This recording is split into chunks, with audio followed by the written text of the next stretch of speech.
নমস্কার বন্ধুরা, পূর্ণিমা কিচেনে আপনাদের সবাইকেই স্বাগত।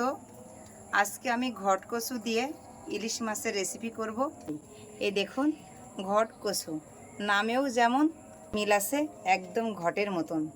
এই ঘট কচু দিয়ে ইলিশ মাছটা রান্না করব। কিভাবে করি প্রথম থেকে শেষ পর্যন্ত দেখতে থাকেন, সঙ্গে থাকেন, অবশ্যই ভালো লাগবে। মাছটা কেটে নিচ্ছি, ছড়িয়ে নিয়েছি, এবার কেটে নিচ্ছি। মাছটা কিন্তু বেশ টাটকা। মাছটা কেটে ধুয়ে নিয়ে গুছিয়ে চলে আসলাম। এবার কচুটা কেটে নেব। ঘট কচুটা এবার কেটে নিচ্ছি, একদম আলুর মতো ডুমো ডুমো করে কেটে নিচ্ছি। একে একে কচুটা আমার কাটা হয়ে গেল। কচুটা তো কেটে নিয়েছি, এবার ধুয়ে নেব। এবার ধুয়ে তুলে নিচ্ছি। সব কিছু গুছিয়ে নিয়েই চলে আসছি। এবার উনুনটা ধরিয়ে দেব। কড়াইটাও আমি চাপিয়ে দিয়েছি, উনুনটাও ধরিয়ে নিয়েছি। এবার মাছটা একটু লবণ হলুদ মেখে নেব। দিচ্ছি লবণ, দিয়ে দিচ্ছি হলুদ গুঁড়ো।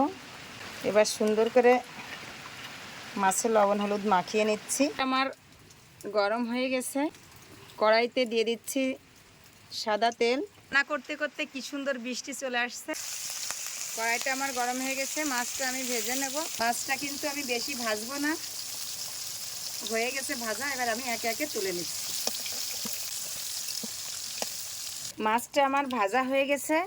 এবার আমি তেলের উপরে দিয়ে দিচ্ছি গোটা তেজপাতা, জিরে, গোটা শুকনো লঙ্কা, একটুখানি কালো জিরে। এই ইলিশ মাছটায় অনেকটাই তেল হয়ে গেছে আমার ফোড়নটা।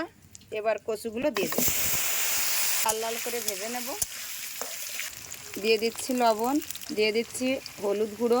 কিছুটা দেখুন গলে গেছে। এই কাঁচা লঙ্কা বাটা দিয়ে দিচ্ছি ভাজার মধ্যেই। তেল দিয়ে দেব।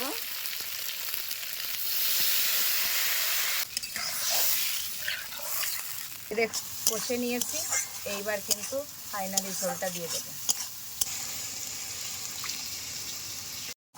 ঝোলটা তো কি সুন্দর ফুটে গেছে। এবার ভেজে রাখা মাছটা ঝোলের মধ্যে দিয়ে দিচ্ছি। 5 মিনিটের জন্য ঢেকে দিয়েছিলাম। দেখি এখন তরকারিটা কেমন হয়েছে। ঢালার মতো হয়েই গেছে। হয়ে গেছে আজকে আমার কচু দিয়ে ইলিশ মাছের ঝোল। আজকে তো কচু দিয়ে আমার ইলিশ মাছ রান্না হয়ে গেল। জানি না কে খেতে আসবে, দেখি এটা কার সামনে আজকে আমার সার্ভ করতে হয়। দেখুন লাখে ব্যক্তি চলে আসছে।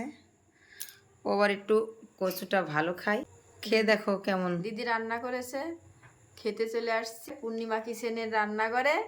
এখন খাবো, বলবো কচুর তরকারিটা কেমন হয়েছে।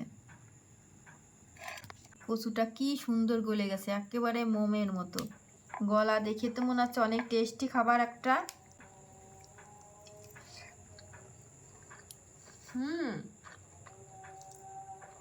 সেই স্বাদ হয়েছে। ভাবেইনি কচুর তরকারির এত সুন্দর টেস্ট হবে। আর হবে না বা কেন, পদ্মার ইলিশ বলে কথা। এত সুন্দর টেস্ট, যে একবার খাবে সারা জীবন পদ্মার ইলিশের নাম ভুলবে না। যেভাবে রেসিপিটা করে দেখাইছে, আপনারা ঠিক ওইভাবে রেসিপিটা রান্না করেন। অনেক টেস্টি একটা খাবার হয়েছে। এরকম ইলিশ মাছ দিয়ে কচুর রান্না করলে আর কিছু লাগবে না, এতেই যথেষ্ট। কিসের খাসির মাংস, কিসের মুরগির মাংস, ফেল।